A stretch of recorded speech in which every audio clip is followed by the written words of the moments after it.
Okay,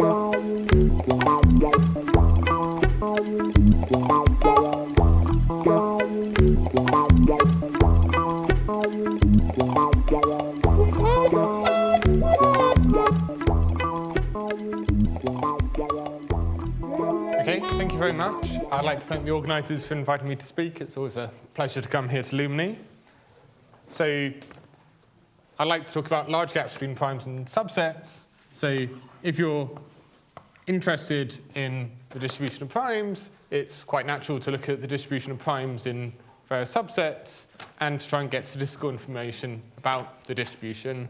And one natural statistical thing to look at is how large can the gaps between primes be? So the basic question I'd like to think about is if you pick your favourite set of integers, let's say A, how large can the gaps between primes be?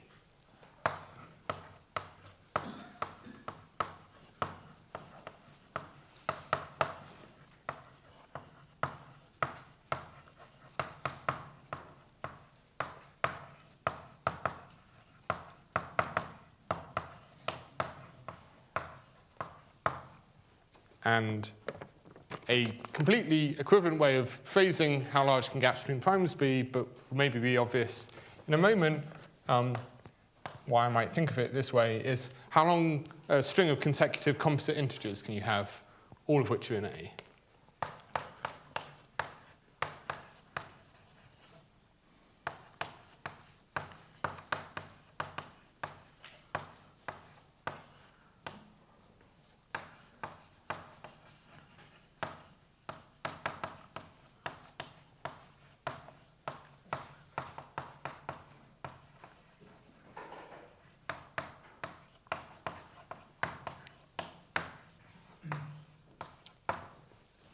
So I guess I'm interested in this for lots of different sets of integers A, but we can say relatively little, and in particular, at least for today, I'm going to think of A as being maybe defined by the set of values of a polynomial or something similar to that. So a few examples for how you might think about this question is you could choose A to just be the set of integers, in which case we're just looking for how large can gaps between primes be. You could look at A being the set of values of a polynomial, say the polynomial x squared plus 1.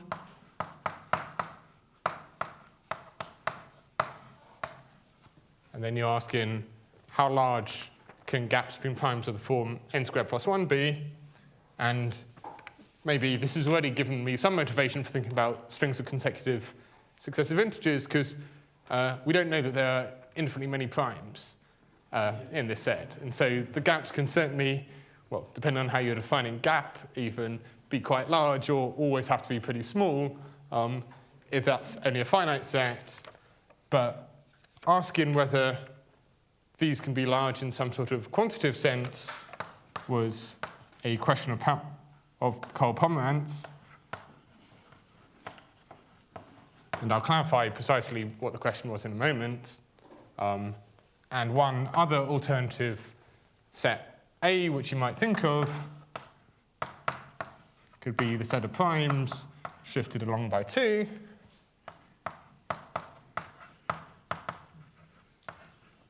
So this would then be looking at, are there large gaps between twin primes? Again, we don't know that there's infinitely many twin primes, but you might ask, is there a large string of consecutive prime numbers, all of which have p plus 2 being composite? And can you construct such a large string? And whether you can do better than the trivial bound in this question, again in a quantitative sense, was a question asked by Heath Brown.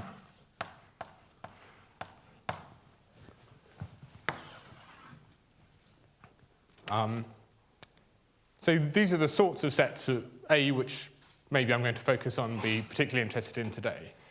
And as I've slightly alluded to, we actually don't know very much that goes beyond the trivial cases in this question.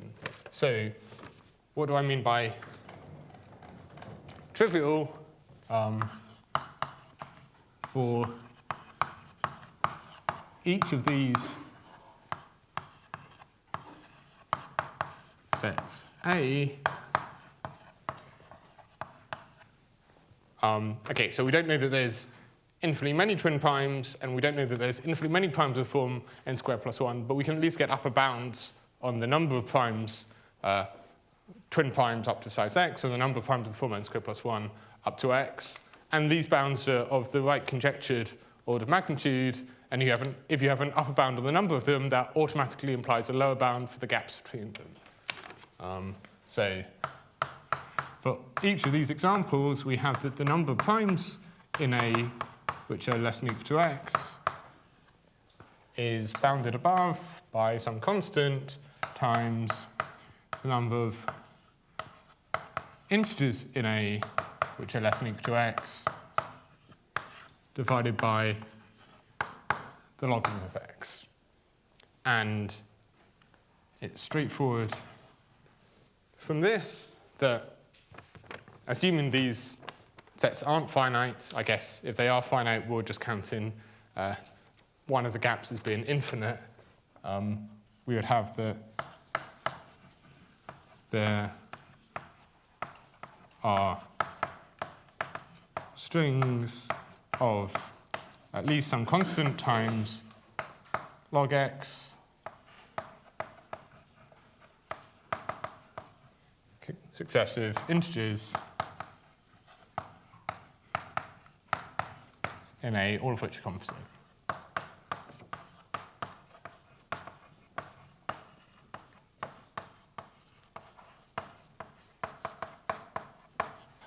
And this is what I mean by the trivial bounds, that if the number of primes up to x is about x divided by logarithm of x, you have to have at least one gap which is of size about the logarithm of x, just by the pigeonhole principle.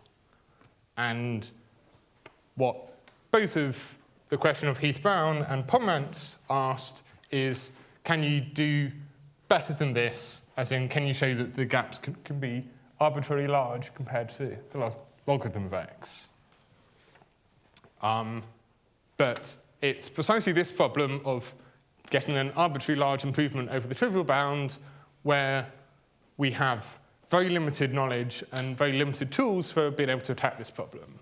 So we can say this in the case of the integers, but prior to the work that I'm going to talk about today, essentially this was the only real example of when we could say non-trivial things about and show that there can be arbitrarily large gaps compared to the logarithm.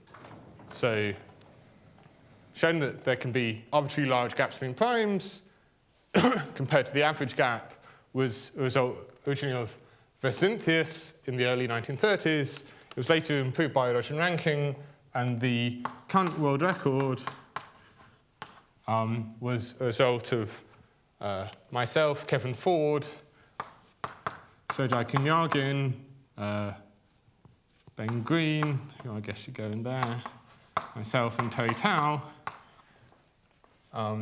which showed that there are strings of at least some constant times log x times log x divided by triple log x times the quadruple log x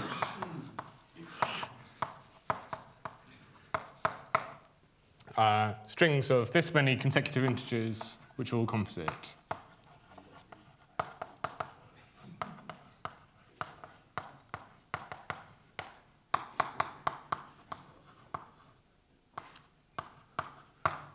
So this fairly horrible looking expression here, I guess I was quite glad that in interest of isolate this talk there were even more logarithms, that normally I'm the person who makes everyone sick of logarithms. And this was a small quantitative improvement over the previous results. So in particular, the gaps can be arbitrarily large compared to the logarithm of x, and so this is what I mean by a non-trivial bound for the case when A is the set of integers.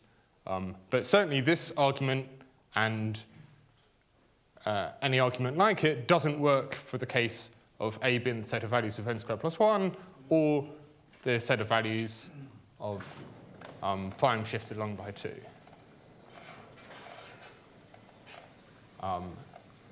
And that's the main result I'd like to talk about today.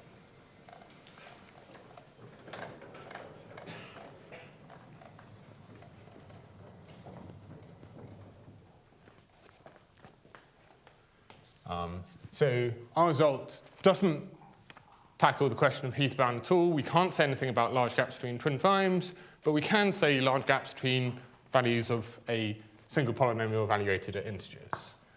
So this is the new theorem, and it's a slightly different combination of letters. So we don't have the G for green, but we do have a P for Pomerance. So joint work with, and everything I say today is joint work between Kevin Ford, Sergei Konyagin, myself, Terry Tao, and Carl Pomerance. And the result is take your favorite integer polynomial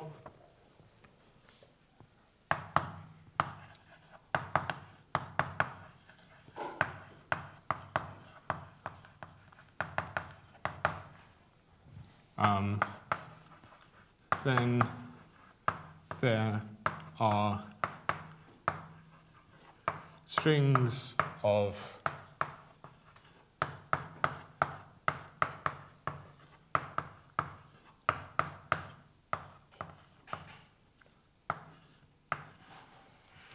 at least log x times double log x to some small exponent, consecutive integers,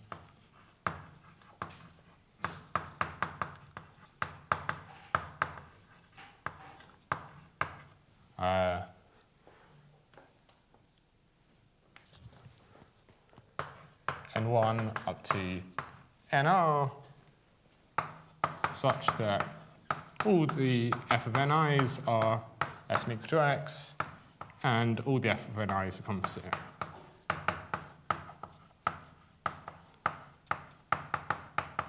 So long strings of consecutive composite values of our polynomial. So if my polynomial is reducible, this theorem has no content whatsoever. That it's trivially the case that every value of the polynomial, apart from maybe a finite number of exceptions, is going to be a composite value, and so that's a completely uninteresting case. So what I'm really talking about here is when f is an irreducible polynomial, and also I guess it should have no fixed divisor, that if all the values of f are a multiple of 2, then it's also going to be the case that, apart from finite many exceptions, f is always going to take in composite values. But if you have a irreducible integer polynomial with no fixed prime divisor, and I guess think of it as having a positive lead coefficient, so there's not some argument over factors of -1, then we believe it should take on infinite many prime values. We guess there should be an asymptotic formula that the number of prime values up to x is some constant times the number of integer values up to x divided by the logarithm of x. So primes of density 1 over some constant divided by log x. And we can show that there are long strings of consecutive integers where this is taking composite values, and therefore we can show that there's unusually large gaps between primes, provided you assume that the primes come with the sort of expected densities.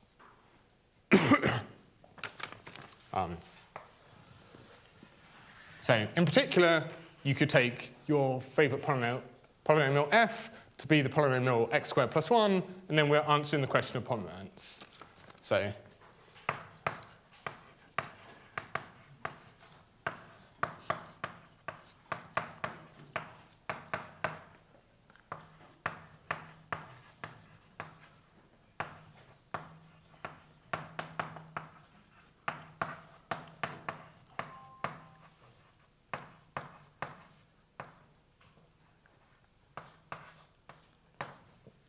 is everyone happy with the main theorem? Okay.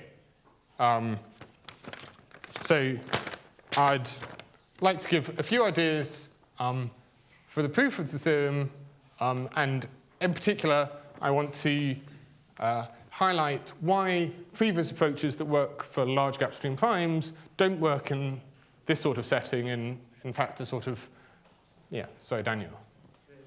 What is CF when you take this? There exists, so I guess the statement is there exists constant,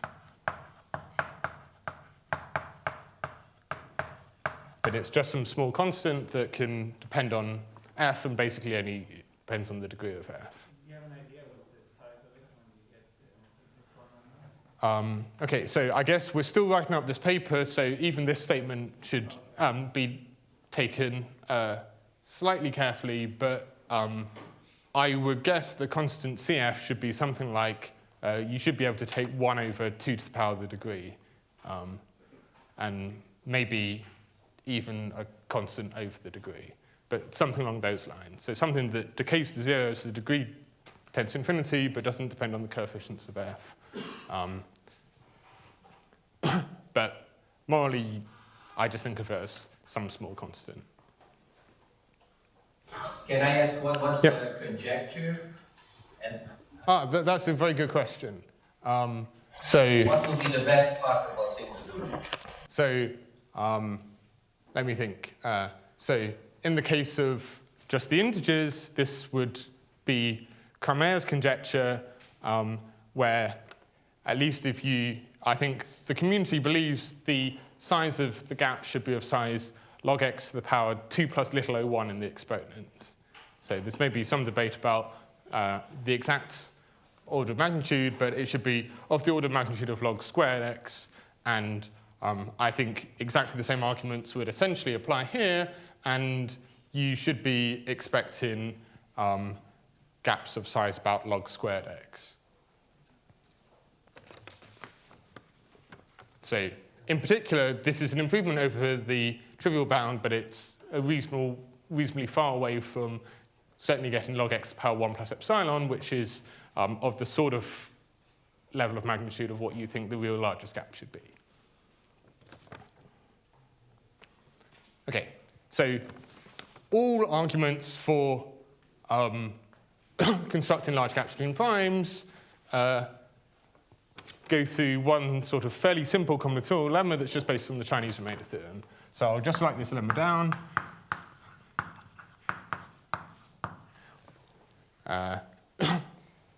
If there exists some choice of integers AP modulo P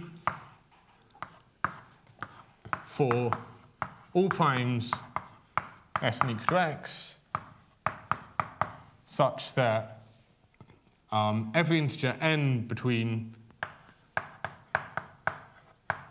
1 and y has the property that there exists P such that f of n plus AP is congruent to 0 modulo P. So if you can find some choices of residue classes such that this slightly strange condition holds, that for every integer n, there's some prime p such that f of n plus AP is congruent to 0 mod p, then it's the case that you can construct long strings of consecutive composite values of your polynomial.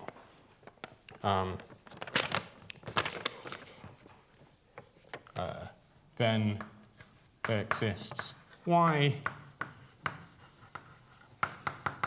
consecutive composite values of f all less than the product of all primes up to x. And the proof is just use the Chinese remainder theorem by taking u to be congruent to AP mod p for all p, and then f of u plus j is has a prime factor of size less than or equal to x for all j in 1 up to y. So the proof's just one line long, and this lemma is maybe not written in the clearest way, but the way I'd like you to imagine this is thinking of playing a game, that you write out the integers 1 up to y, and you're going to go through the primes, and you're going to choose some residue class AP for each of the primes in turn, and you're going to cross out some of these numbers 1 up to y, and the game is just to try and cross out all the numbers 1 up to y by making a clever choice of the APs as quickly as possible. So if your polynomial is just f of n equals n, so this is thinking about getting large gaps between primes, you cross out, you make some choice of a2, a3, a5, a7, and so on. You cross out that all the integers between 1 and y that's congruent to a2 modulo a2, then you cross out everything that's congruent to a3 modulo 3, then a5 modulo 5, and you keep on going until you've crossed out all the numbers. And if you can cross out all the numbers up to y relatively quickly, so using few primes in terms of y, then you can use this lemma to just quickly construct a long string of consecutive integers. And so the aim is to cross out all the numbers as quickly as possible. If instead your polynomial was the polynomial n squared plus 1, then you'd cross out the residue class a2 plus 1 modulo 2. You wouldn't cross out anything modulo 3, and then you'd cross out AP plus the square root of minus 1 modulo p and AP minus the square root of minus 1 modulo p for all primes which are congruent to 1 modulo 4. And so this is the way that I think about what this lemma is saying in my head, that we've turned the problem of trying to construct large gaps between primes into this combinatorial game where we're trying to, as efficiently as possible, sieve out all the integers from 1 up to y. And if we can do this quickly, then there's a simple black box way of turning this into a long string of consecutive integers, which are all composite. I guess, referring to the question before about how good and how long a string can we really expect, as soon as you're using this lemma, you're constructing values of f which are less than equal to x, which have a prime factor which is less than equal to the logarithm of x. And so this isn't a typical composite number at all. We're finding these very special strings where all the consecutive values of our polynomial have some bizarrely small, unusually small prime factor. And for those sorts of special values where you have these exceptionally small prime factors, we expect that the sort of arguments we have to be close to tight in terms of this being roughly the maximal possible length of consecutive composite values of a polynomial, whereby if by composite I instead mean a value of f which is of size about x having a prime factor which is less than equal to the logarithm of x. So as soon as you're using this lemma, you can't possibly hope to prove long gaps of size log x to the 1 plus epsilon or longer. So if you really want good quantitative information, you have to come up with a much better idea of how to do this, but we have no technique whatsoever that does this. And every proof that involves large gaps between primes always involves some argument along these lines.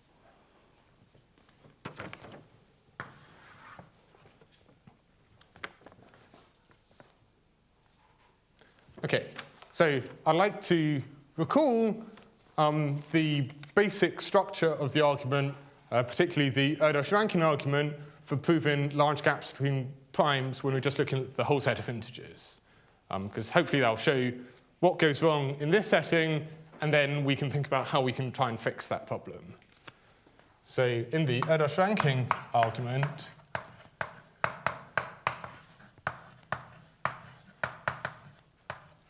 the key point is that you want to choose AP to be 0 for all medium-sized primes, and then we're just going to choose AP greedily to try and remove the maximum amount at each stage for first the small primes and then the large primes.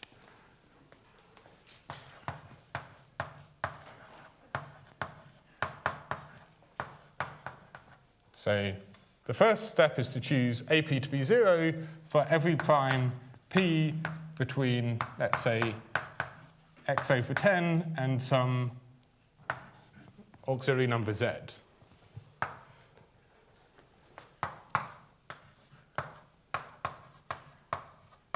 Then choose AP greedily for P less than equal to z, and then choose AP greedily for primes between x and x over 10. And if we follow this strategy, if y isn't too large compared to x, then we get an unusually large gap between prime numbers. I guess maybe it's worth remarking that you could just choose something like AP is equal to -1 for every prime P less than or equal to x, and then this would sieve out any number where when you add 1 to it, it has a prime factor less than or equal to x, and so that certainly would sieve out all numbers up to x minus 1. And so here you could succeed at this game, taking y to be x minus 1, and then when you turn it through this machinery, that will get you back the trivial bound of gaps between primes of size about the logarithm of x. So if you can do a bit better than choosing AP to be -1 for every prime p, then you'd expect to be able to show arbitrarily large gaps between primes, at least for the case when you're looking at the full set of integers like here. But this is a bit more sophisticated because this is very much going to use the fact we've chosen AP to be 0 for most primes. And we can think about this, the set of survivors, the set of integers up to y which aren't crossed out, and after stage 1, all survivors have one of two possible factorization types. Either they have all their prime, so every prime factor of any survivor has to either be bigger than x over 10 or smaller than z. And so either they have all their prime factors less than or equal to z, or they have one big prime factor. And we're thinking of y as only slightly larger than x, so they can't have two large prime factors. So either all prime factors are less than or equal to z, or there's one prime factor between x over 10 and y, and another factor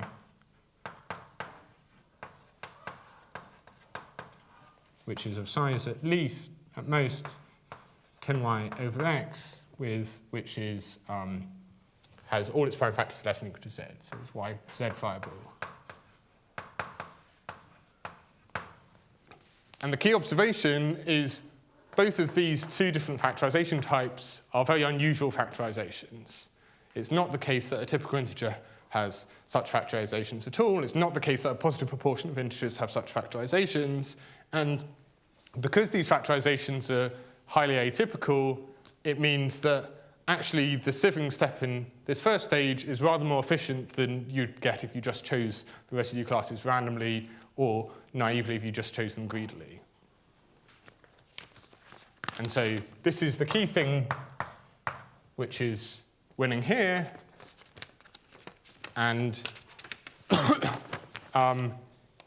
if you choose z and y appropriately in terms of x,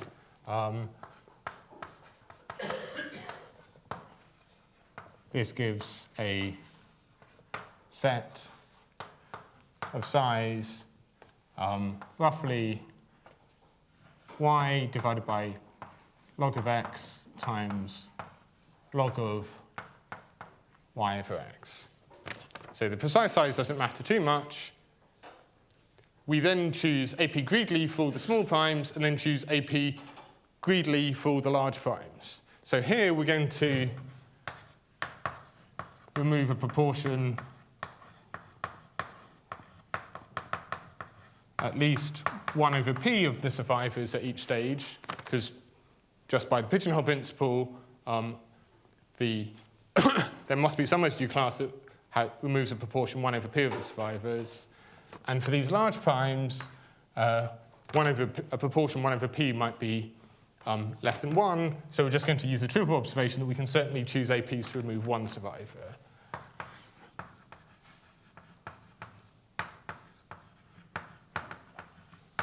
And so in particular, if the number of things that survives after stages 1 and 2 is less than the number of primes in stage 3, then we can remove absolutely everything, and then we've constructed our large gap stream primes.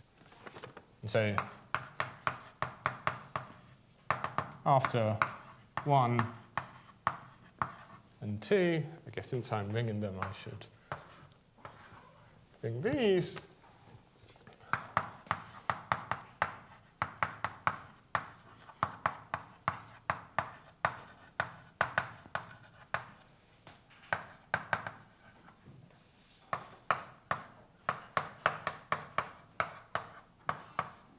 So we get a proportion 1 minus 1 over p for every prime p less than equal to z times the set of survivors that we had before, which is y over log x times log y over x. And this is good if it's less than the number of large primes, which is at most x over 2 log x. And now it's just a question of choosing z and y appropriately to ensure that this happens. And this is basically the construction of large gap stream primes. However, if we try to do the same thing for the polynomial n squared plus 1, we fail at the first step. So we could choose AP to be 0 for every prime p between some number z and x over 10, say, and then all the remaining survivors between 1 up to y would be integers n such that f of n has no prime factors between z and x over 10. So in particular, f of n has all its prime factors less than equal to z, or it has 1 prime bigger than x over 10 and all the remaining factors less than equal to z. But it could also have 2 prime factors bigger than x over 10 and all remaining prime factors less than equal to z, because it's no longer taking values of size at most y, it's now taking values of size at most y squared plus 1, because it's the polynomial y squared plus 1. And if it has 2 large prime factors, this is an unusual prime factorization. If it has no large prime factors, this is an unusual factorization. But if it has just 1 large prime factor and then some remaining part which is z viable, then this isn't such an unusual prime factorization at all. And in fact, this resulting set is just the same order of magnitude as if you chose those APs randomly. And so this means that the first key critical stage in the Erdős-Rankin argument completely fails, and this means that the whole argument, as far as we know, completely breaks down. And so that's why, at least before our work, we really couldn't say anything about the set of about large gap stream primes or the values of the polynomial n squared plus 1, say.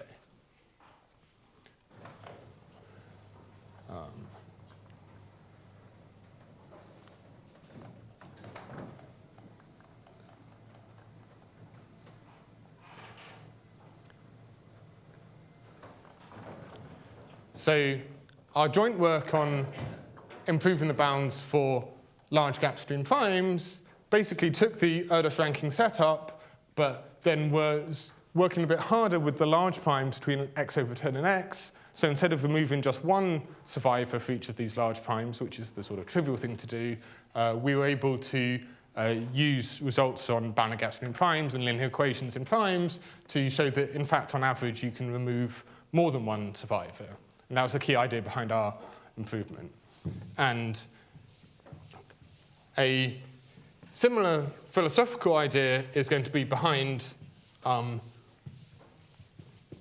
our improvement on large gaps between the values of the polynomial n squared plus 1, that we want to follow the overall setup, and we want to work hard to do better than trivial when we're looking at primes of size maybe close to x. And that's going to be the key strategy. Now, for slightly technical reasons and for ease of exposition, I want to just talk about proving large gaps between primes, because otherwise technical details get in the way. So I want to present some ideas for proving large gaps between primes that don't rely on these smooth number estimates and atypical prime factorizations.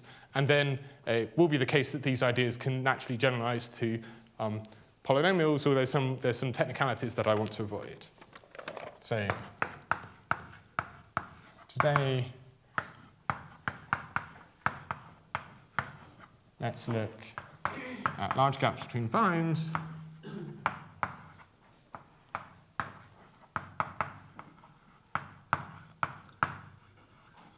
Without using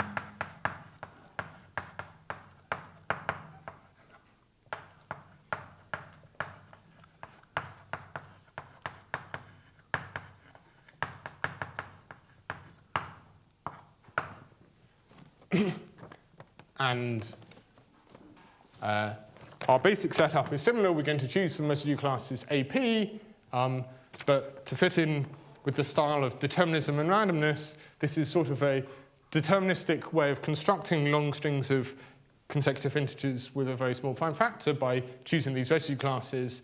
But the way we're going to choose these residue classes is by going to use a lot of randomness to help make things very uniform. So our idea is choose AP. Well, I'm going to choose AP to be 0 for very small primes just to avoid some technicalities, but this is not going to be using smooth or fireball number estimates at all. Then I want to choose AP to be IID uniform random variables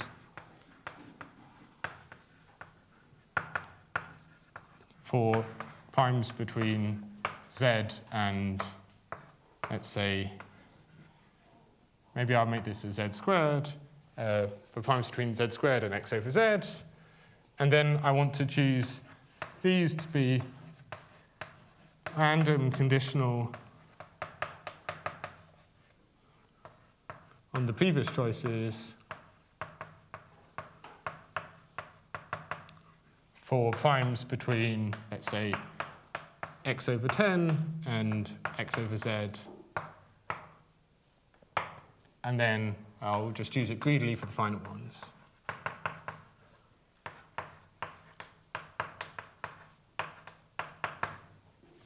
So this is a deterministic choice. These are just random choices. So after I've performed stage 1 and stage 2, I'm left with some random set of survivors. Then conditional on my precise choices of the APs in this second step, I'm going to have a random choice of APs for this third step, which will give me some, so after I've done then steps 1, 2, and 3, I'll get some random set of survivors. And if this random set of survivors happens to be smaller than the number of large primes, then by just removing 1 for each of these large primes, I've shown that for that specific choice, we could complete the whole argument and we could cross out everything.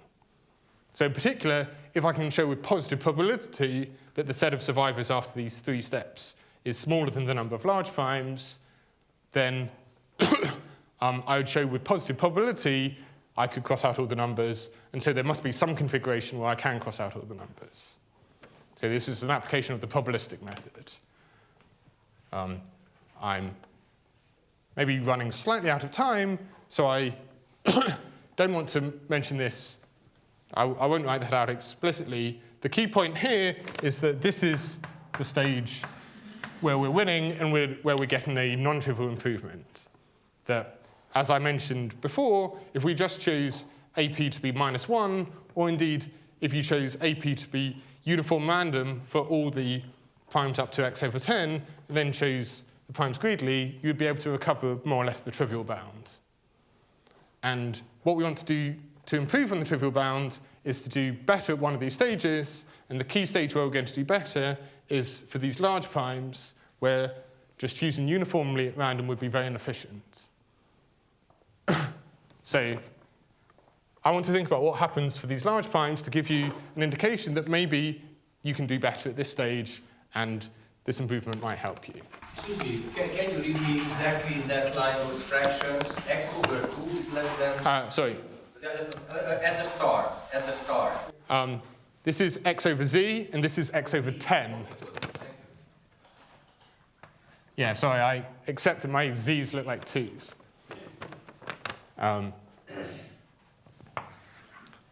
Okay, so let's call this 1, 2, 3, and 4, as before. After 1 and 2, left with a random set, and with high probability, it's going to have size about, well, we started off with y numbers, and then we're removing about a proportion 1/p for each of these primes. So this is going to be a size about product of 1 minus 1/p for p less than x/z. And a typical residue class for a prime here of size close to x. So let's look at what happens for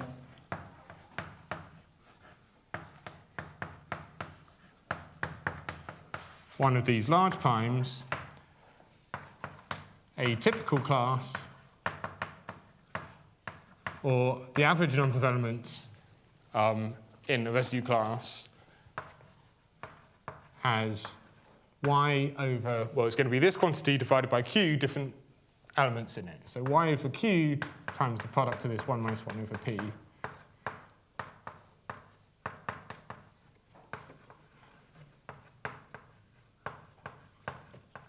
On average. So this is just the average number of elements amongst the q residue classes. But the key problem here is that this is of size about y over log x, and so when q is of size about x, this is actually less than 1. And so if I were to just choose these uniformly at random, I'm typically removing fewer than 1 elements from my set of survivors, and this is terribly inefficient. However, so I'd like to do better than this, and the probability that any n between 1 and y survives 1 and 2, well, n has to survive 1 if it has no prime factors less than z squared. So imagine it has no prime factors less than or equal to z squared. The probability that n survives 2 is just the product of 1 minus 1/p for all primes of size in the size range 2. So that's between x/z and z squared. And so this is of size greater than 1 over logarithm of x. And so there's a moderate chance of any individual element surviving. And so, in particular, one residue class only contains about y over q elements. And so the probability that all of those y over q elements survive all this given by primes of size 2 is about 1 over log x to the power y over q. And this is small, but it's not super small at all. And this means that we think that there should actually be lots of residue classes which are unusually rich in survivors and have unusually many things that all survive, which means if we choose that residue class, we can remove unusually many things. So the probability that n plus h1 up to n plus hk survive is bigger than 1 over log x all to the power k, and this is not too small. And so there are these unusually rich residue classes where we could have k different survivors all in the same residue class if all these HIs were a multiple of my fixed thing q. So then the idea is that this conditional random is that we're going to choose the residue class n modulo q uniformly at random out of these residue classes which are unusually rich. And the whole reason for us choosing everything randomly is that then by concentration of measure type results, you can show that everything occurs as if it's completely independent of one another. And so not only do we find for each individual large prime here a unusually rich residue class that removes many, moreover, these different residue classes are more or less disjoint from each other. And so for each of these, we're removing lots and lots of residue classes at this stage. And this is just enough to allow us to remove rather more than you get from just the random sifting process, and in particular, enough to get an arbitrarily large improvement on the previous results. So this is a very quick sketch of how you get a new proof of large gap stream primes that's quantitatively weaker than what we knew beforehand, but doesn't rely on any of the smooth number estimates or any of these unusual factorizations. And because it doesn't rely on these, it naturally generalizes to problems of large gaps between prime values of a polynomial, and so in particular allows us to prove the main theorem and answer the question of Pomerance. So I think I'm basically out of time, so maybe I'll stop here. Thanks a lot for listening. Are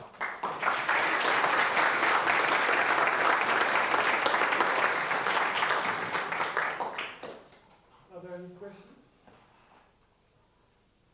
Yeah, so what about the question of heat graph? Can you say something? Unfortunately, at the moment, our methods don't say anything about the question of Heath-Brown. They're somehow very much restricted to the case of problems where your set of integers looks like a result of a sieve of dimension 1 in the integers, whereas Heath-Brown's problem looks like a sieve of dimension 2. Another way of saying that is that there's this trivial argument of choosing all your APs completely uniformly at random, and this more or less recovers the trivial bound in the case of values of a polynomial or values of integers, whereas for the Heath-Brown problem, it doesn't recover the trivial bound at all, and so you'd need to fight much harder. And because we're finding these abnormally small prime factors, I'm not even sure you'd necessarily expect such long strings of consecutive integers where you have one of the prime factors of size the logarithm of the size of the integer. So I guess this does improve log x to something a bit bigger than log x, but the trivial bound in the Heath-Brown case is log squared x, and this is not going to touch that at all. Yeah. Yeah, so what is the known upper bound? So the gap cannot be bigger than that. So for values of a polynomial of degree bigger than 1, we don't know that there's infinitely many, and so we don't have any upper bound whatsoever. For all we know, they could be as large as you like. So we have genuinely no upper bound whatsoever for the size of the gaps. For the integers, for primes up to x, the best known upper bound is that there can't be gaps bigger than size about x to the power 0.525. But bigger than the square root of x. And so all our upper bounds are completely horrendous. I guess it's a question of perspective whether you think our lower bounds are also horrendous or not. Is that a question?